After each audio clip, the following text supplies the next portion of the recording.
మీతో నేను నా ఫ్యామిలీ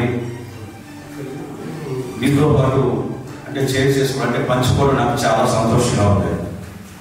పోలీస్ అంటే చాలా మంది భయపడుతూ ఉంటారు, కానీ గత సంవత్సరం ఈ సంవత్సరము పోలీస్ అంటే భయపడద్దు, దట్ ఈజ్ లవ్, ప్రేమ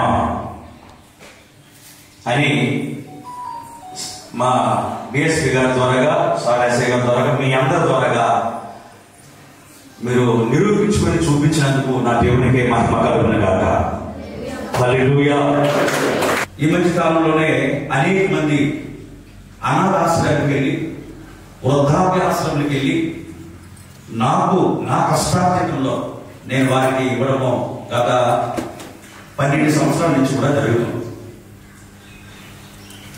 అంటే గొప్ప విచిత్రమైన మాట ఏంటంటే, పుచ్చుకున్నట్టు కంటే ఇచ్చుట ధన్యత.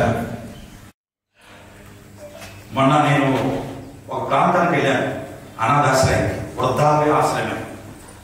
అక్కడ ఆ వ్యక్తిని ముట్టుకోవడానికి కూడా చాలా మంది అసహాయపడతారు.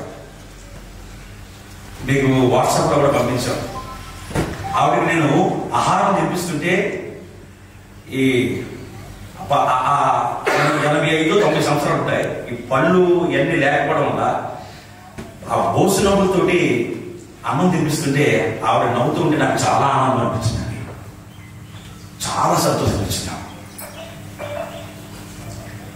రేపటి దినాన మన పరిస్థితి ఏంటో, మన బ్రతికేంటి, ఈ కోట, ఈ పరిస్థితి, ఈ స్థితిగతులు ఇలా ఉంటాయని గ్యారంటీ ఇస్తారా? No guarantee. అందుకనే మనం బ్రతుకుండగానే మంచి పని చేయడానికి మాత్రము ఆలస్యం చేయవద్దు. దయచేసి అందరూ కూడా మీ కళ్ళు మూసుకున్నట్లయితే ప్రార్థన చేసుకుందాం. ఇది క్రిస్మస్ కనుక యేసు పుట్టిన దినము. ఈ దినమున ఇది చాలా చాలా క్రైస్తవులకే కాదు, ఇక్కడ క్రైస్తవులకు కాదు మాకు కూడా కావాలని చెప్పేసి ఆఫీసర్స్ అందరితో పాటు మరి ప్రత్యేకంగా మా డిఎస్పీ గారికి, అలాగే ఉన్న మా ఎస్ఐ గారికి, ఇక్కడ ఉన్న అందరి పేదలు కూడా నా ప్రత్యేకమైన ధన్యవాదాలు చెల్లిస్తూ ప్రార్థన చేస్తున్నా. మహోన్నతుడగు దేవా, నీ మహిమగల నామాన్ని బట్టి స్తోత్రం. ప్రియ ప్రభు, మీరు ఇచ్చిన కృపాస్థానాన్ని బట్టి మీకు స్తోత్రాలు చెల్లిస్తున్నా. ఈ యొక్క గ్రామం చుట్టూ మీ కాపుదల ఉంచాలి. మమ్మల్ని ఆహ్వానించిన ప్రతి ఒక్కరిని కూడా మీ యొక్క దీవెనతో, ఆశీర్వాదంతో ఉంచాలి. ఈ కార్యక్రమం ప్రత్యేకంగా మీ నామమునకు మహిమకరంగా జరిపించుకుంటారని యేసుక్రీస్తు బలమైన నామమును బట్టి అడిగి వేడుకొని బ్రతిమాలుకుంటున్నాము తండ్రి. ఆమేన్. ఒక పాయింట్, ఈ బెత్లెహేం ప్రపంచ పటం చూసినప్పుడు అంటే జెరూసలేం పక్కన ఈ బెత్లెహేము ఒక చిన్న పాయింట్ అన్నమాట. అది చాలా చిన్నది. అక్కడ కొట్టడం వల్ల అంటే ఒక మాట చెప్తాను మీకు, మొత్తం రౌండ్ ఆఫ్ సెంటర్లో ఉండదు జెరూసలేం. ఆయన సపరేట్గా నిలబడ్డారనుకోండి, ఈ గుంపు సపరేట్గా నిలబడితే ఆ గుంపుకే సారే. ఈ సార్వత్రిక నిలబడారనుకోండి, ఈ గుంపుకి ఈ అంటే ఈ యొక్క అభిషేకానికి ఆయన సార్ అనమాట. అలా కాకుండా రౌండ్ ఆఫ్ సెంటర్లో నిల్చున్నారు అనుకోండి, ఆయన అందరికీ సారే అనా, అందరికీ మీ అందరికీ ఆఫీసరే. అలాగే ప్రపంచ పటంలోని బెత్లెహేం అనేది సెంటర్లో ఉంది. అక్కడ పుట్టాడు యేసుక్రీస్తు ప్రభు. చాలా ఇంపార్టెంట్ మెసేజ్. స్త్రీ పురుషుడు గర్భం ధరిస్తారు, అది సైన్స్ ప్రకారంగా నిర్ధారణ. కానీ ఇక్కడ పురుషుడు లేడు, పురుషుడు లేడు, స్త్రీ ఒకరే. స్త్రీ ఒకరే, ఆమె పేరే మరియా. స్త్రీ ఒకరే, ఆమె గర్భం ధరించింది. ఏంటో విచిత్రం, హోలీ స్పిరిట్. ఆమేన్. హోలీ స్పిరిట్ అనగా పరిశుద్ధాత్మ. పరిశుద్ధాత్మ ద్వారా ఆమె గర్భము ధరించింది.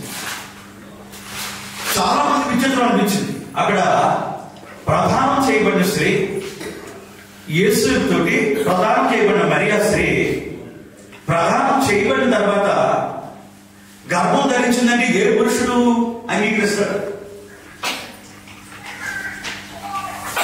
అంగీకరించాడు.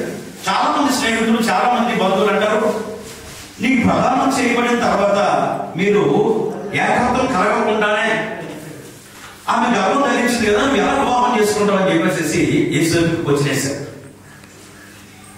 ఎవరికైనా అది అవసరమే. ఇది ఎంత ప్రమాదకరమైన సంఘటన. అయితే ఇప్పుడు నీళ్ళు తినేసారు.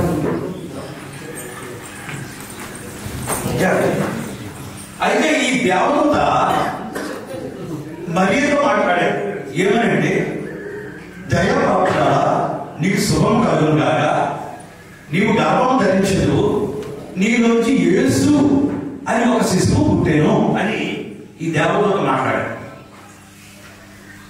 ఈ యేసేపు తన ప్రధానమంత్రి అయిన భార్యను విడిచిపెట్టాలని చెప్పేసి ఒక రోజున అలా పడుకొని ఆలోచిస్తూ ఉన్నాడు. ఈ దూత అక్కడ కూడా వెళ్ళి, మిస్టర్ యేసేపు, నువ్వు ఏదో చెడు ఆలోచన చేస్తున్నావు కదా, ప్రధానం చేయబడి నీ భార్యను నీవు విడిచిపెట్టాలనుకుంటున్నావు కదా, విడిచిపెట్టవద్దు. ఆమె పరిశుద్ధాత్మ ద్వారా గర్భం ధరించింది తప్ప ఆమె ఏ పురుషుని ఎరగలేదు. ఆమె పుణ్యశ్రీ, పవిత్ర స్త్రీ, పరిశుద్ధ స్త్రీ అని దూత అక్కడ చెప్పగానే ఆయన ఒకసారి లేచి దండం పెట్టి అంటాడు, చాలా సంతోషం, నేను యేసు ప్రభుకి తండ్రిగా, నా భార్య తల్లిగా ఉన్నాను. కూర్చో. యేసుక్రీస్తు జనన విధం ఎట్లనగా, ఆయన తల్లి అయిన మరియ యోసేపునకు ప్రదానం చేయబడిన తరువాత వారేకము కాకమునుపు ఆమె పరిశుద్ధాత్మ వలన గర్భవతిగా ఉండెను. ఆమె భర్త అయిన యోసేపు నీతిమంతుడై ఉండి ఆమెను అవమానపరచనొల్లక రహస్యముగా ఆమెను విడనాడ ఉద్దేశించెను. అతడు ఈ సంగతులను గూర్చి ఆలోచించుకొనుచుండగా, ఇదిగో ప్రభుదూత స్వప్నమందు అతనికి ప్రత్యక్షమై, దావీదు కుమారుడైన యోసేపు, నీ భార్య అయిన మరియను చేర్చుకొనుటకు భయపడకుము. ఆమె గర్భము ధరించినది పరిశుద్ధాత్మ వలన కలిగినది. ఆమె ఒక కుమారుని కనును, తన ప్రజలను వారి పాపముల నుండి ఆయనే రక్షించును గనుక ఆయనకి యేసు అని పేరు పెట్టుదు అనెను. నేను బయటకు వస్తే ఆయన నాకంటే పెద్ద ఆఫీసర్. ఆయన నేను లోపడాలి. ఒక మాట చెప్తున్నా అంటే, నా దగ్గరకు వచ్చి భాస్కర్ మీరు పాపాత్మ అంటే నేను పాపాత్మన్నా అంట. అదేవిధంగా సార్ దగ్గరికి వెళ్ళి నేను కాదు మీరే పాపాత్మ అన్నారు అనుకున్నా. ఆయన్ని ఊరుకుంటారా? ఆయన ఒకటే కదా, మీరు అందరూ ఊరుకుంటారా? ఏమంటే తెలుగు అర్థం అవుతుంది, ఊరుకుంటారా? ఎందుకు? ఆయనే నన్ను తీసుకొచ్చి కాలం పట్టుకుని బయటకు వేస్తాడు. లేదంటే పక్కన ఉన్నారు కనుక మా అక్కయ్య గారి పక్కన చేయాలి, వినడానికి పాస్టర్ నమ్మకం చేస్తున్నావా, నువ్వేదో గొప్పడు అనుకున్నాను, నేను సార్ని ఎలా విమర్శిస్తావు. ఉదాహరణ చెప్తా. ఇది కానీ బైబిల్ చెప్తుంది, మనకు నచ్చినా నచ్చకపోయినా మనిషి పుట్టిన ప్రతి ఒక్కరు పాపం ఉండాలి.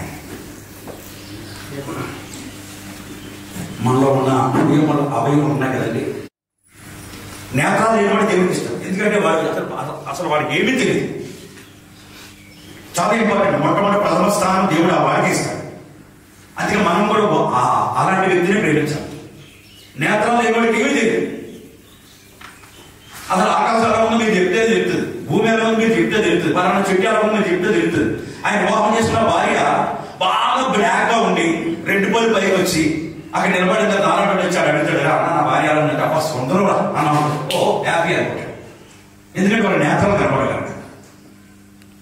మా కేసు చాలా మంది స్త్రీలు ఏం ఫిట్నెస్ అండి అన్నారనుకో, ఎలా ఉండవు స్త్రీ, పురుషులు స్త్రీ మా యాసగా చూసి అన్నారనుకో స్త్రీలు, చాలు అంతకంటే ఏం చేయాల్సిన లేదు. మనం పాపం, అదే పాపం.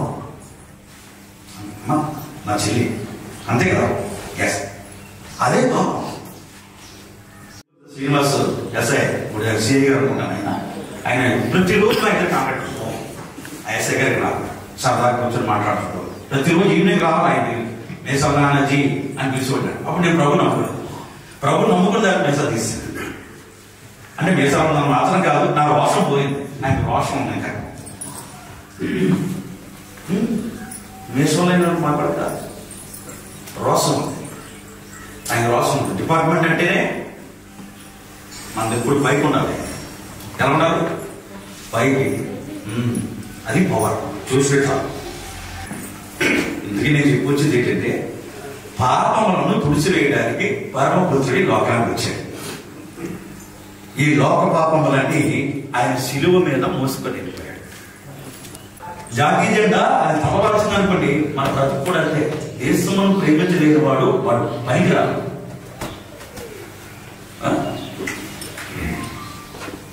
ప్రతిరోజు చిన్నప్పుడు స్కూల్లో నేను ఒక ప్రతిజ్ఞ ఉండేది. ఏదండి? భారతదేశం నా మాతృభూమి, క్రైస్తవులందరే నా సహోదరు. ఉందా అందులోనే? ఈ మాట చాలా మంది పాస్టర్ కోపం వస్తారు నన్ను చూసి. అందుకే ఓటర్లో ఉన్నవారు, ఈ పోలీస్ స్టేషన్ వారు మంచిని కాపాడుతారు. దేని కాపాడతారు? మంచి.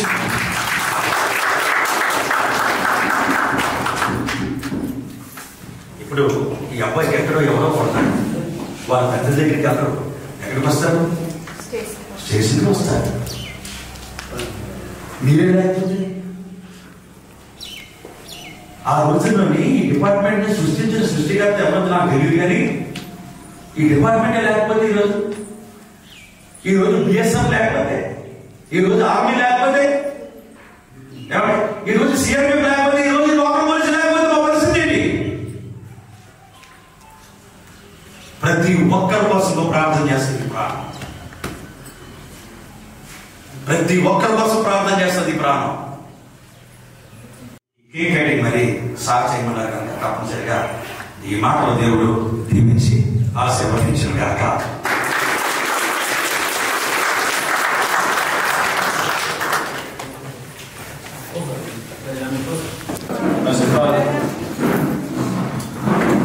ఆహారాన్ని మన్నించి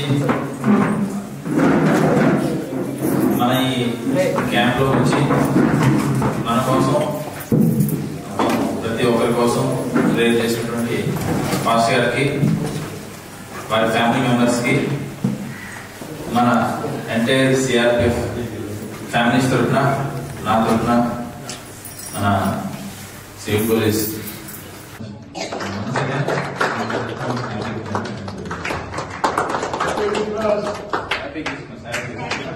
Merry Christmas. Merry Christmas. Happy Christmas. ఆహ్వానించి ఇక్కడున్నటువంటి సోదరులందరినీ, మా డిపార్ట్మెంట్ ప్రతి ఒక్కరిని కూడా మా కోసం మీరందరూ కూడా మీ ఫ్యామిలీ ఎంటైర్గా వచ్చి ప్రార్థన చేసినందుకు మా రోజు ధన్యవాదాలు తెలియజేస్తాను. పండగంటే ప్రతి ఒక్కరికి కూడా చాలా ఆనందం. మనమంతా కలిసి ఏదైతే ఈ what ever maybe A release అయినా సరే గుడ్ థింగ్స్, మంచిని ఆచరించాలి. బాధ్యతగా పౌరులుగా మన ఫ్యామిలీని జాగ్రత్తగా చూసుకోవాలి. అదేవిధంగా మనకి ఏదైతే డ్యూటీస్ ఉన్నాయో వాటిని కూడా సక్రమంగా నిర్వర్తించాలి. ఎవరి పని వాళ్ళు చేస్తే ఇంకెవరితో కూడా ఇది ఉంటుంది. ఇప్పుడు ఎవరి పని వాళ్ళు చేయకపోవడం వల్ల మిగతాన్ని కూడా పనిచేయాల్సి వస్తుంది. ఈ పోలీస్ డిపార్ట్మెంట్ కానీ మిగతా డిపార్ట్మెంట్స్ కానీ పనిచేసే అవసరం రాకూడదంటే ఎవరి పని వాళ్ళు చేయాలి. Thank you. మా అందరి కోసం చాలా మంది ఫ్యామిలీస్ దూరంగా ఉండి ఇక్కడ ఉద్యోగాలు చేస్తే మా అందరి కోసం, రక్షణ కోసం ఎంత ప్రార్థన చేసినందుకు మా తరఫున ధన్యవాదాలు తెలియజేస్తాం. వన్స్ అగైన్ అందరికీ క్రిస్మస్ శుభాకాంక్షలు.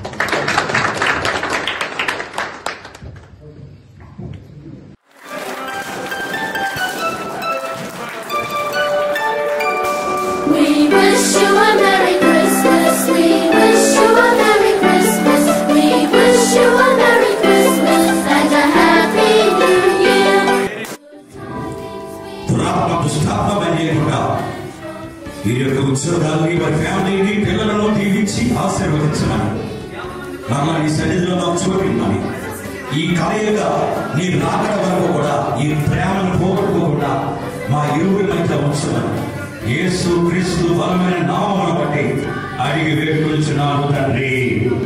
ఆమేన్. అందరూ చెప్పాలి ఆమేన్. ఆమేన్. త్రియేక దేవుని ఆశీర్వాదం నిత్యము మీ అందరికీ ఉండును గాక. God bless you. Praise God.